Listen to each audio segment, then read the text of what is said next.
मस्जिद के नमाज पढ़े लगे मौलवी पढ़े नमाज ओकर सुन के लगा ना पाई भले से इतना पंडित भैया एगो जो नेटवानी बिरादरी जब आवे ले भीख मांगे तने को सुना तो तब जाके 4 किलो आटा क्या 2 किलो पीस आनते ओकर सुन कैसे लगला बड़ा एक फुल सुन होला एगो डोंकच विधा गाने वाली हमें भैया आ ओइ छोटे बढ़िया मौसम से हमने डिनर बना दिया गए कौन हो पंडित भैया हे हे मल्लिका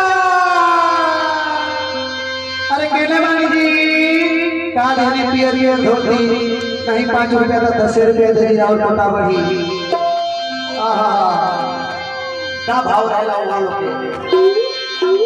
का बजौला ये सोनू बाबू ठकर ठकर अरे की कोना मास राता मोरे बियाह कइले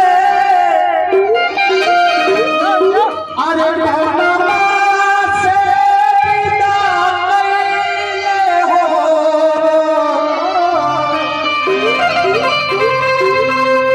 ताईरा के झिटा गानी रोरा 1 रुपया मिलवे ना पाई कभी बुझाई कभी कटा के तब वहां के लोग हे पर मोड़ी पर रखेला मोटरी आगावा जाता लीत भैया कैसे होने चले कैसे मोटरी नहीं मिलेला अब भाव से भाव कोई हुए अने तो देखे सारी वाले यादों पवन सिंह का गाना बजा के दरबार में बुहर बुहर सुनत होई ओके नहीं समझ में आया लेकिन ये ओरिजिनल खाटी भोजपुरिया होई हमार चाचा जी जाके 100 रुपया देनी होने से बहुत आशीर्वाद बाबा रउआ माटी के चीज चीज हत का माटी के चीज होला ए वहां के लोग सुर लागेला कैसे लागेला ए शंकर भैया का बोलो 1 रुपया रउआ मिलबे नहीं कही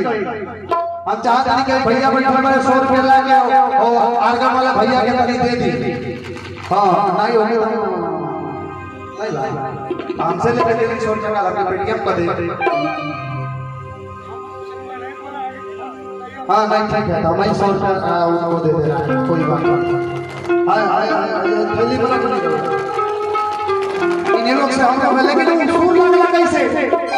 अरे कोना मास से बाबा मोर बिया काय अभी भैया अरे हम को बोलोगे वाली हो को बोलोगे वाली हो को सर के बोलोगे वाली तब कुछ नेक मिले कि नहीं मिले सोहर बधाई बिना मोहर के ना होला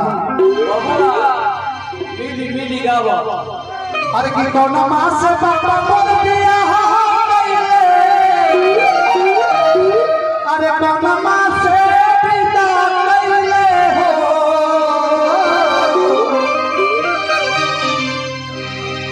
काये पुजारी जी केने बानी रउआ बड़ी चढ़ावा रउरो लेने रउआ हमनियों के तो से दे दी दान को दिए महाराज हां है नहीं आए रउआ ये अपनी भक्ता सोहर बधाई गाने का थोर थोर मांगो हमने के एक बुरा लगे अच्छा लगे ए ला ला ला कोने मां से सुतनीस काहे सुनो भैया अगले बताता मानर पुलियो का तुम्हें पति बता जी नहीं बजाई ए ला ला ला कोने मां से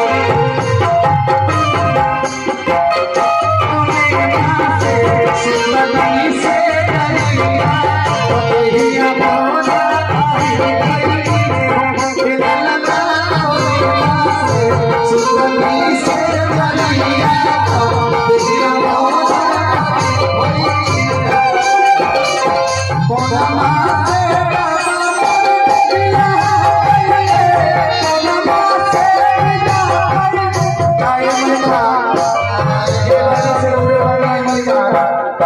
घर भर के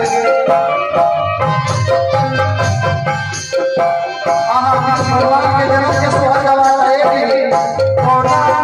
से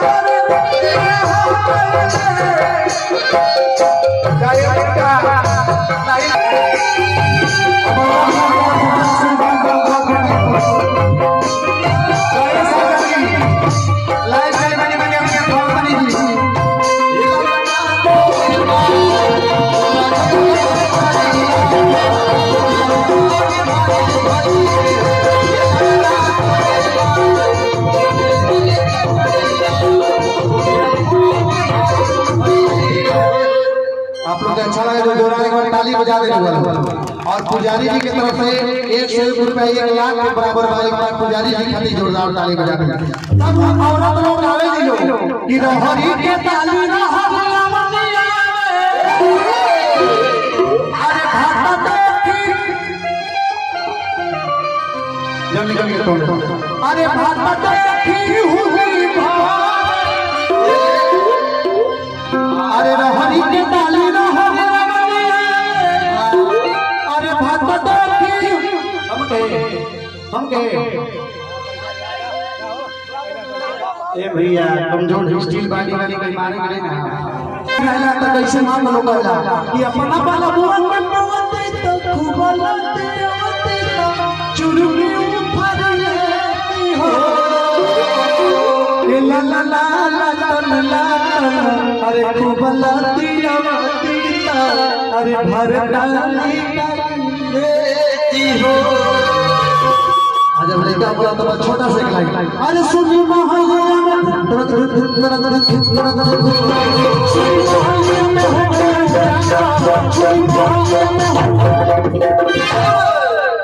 अरे जिया हो जिया जिया हो जिया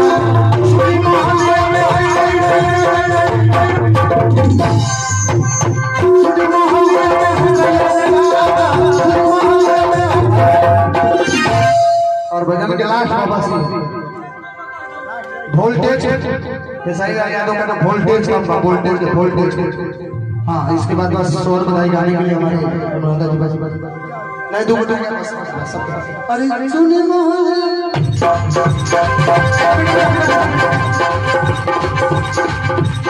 सुने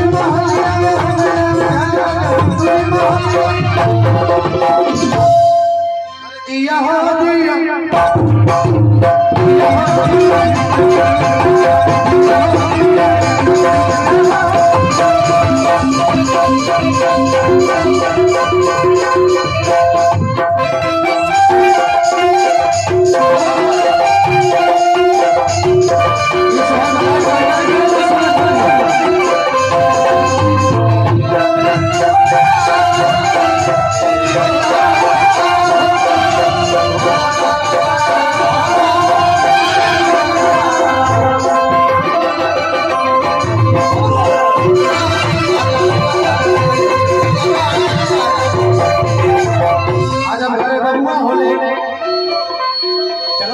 अच्छा बबुआ हो जाले के हिला पलना दिया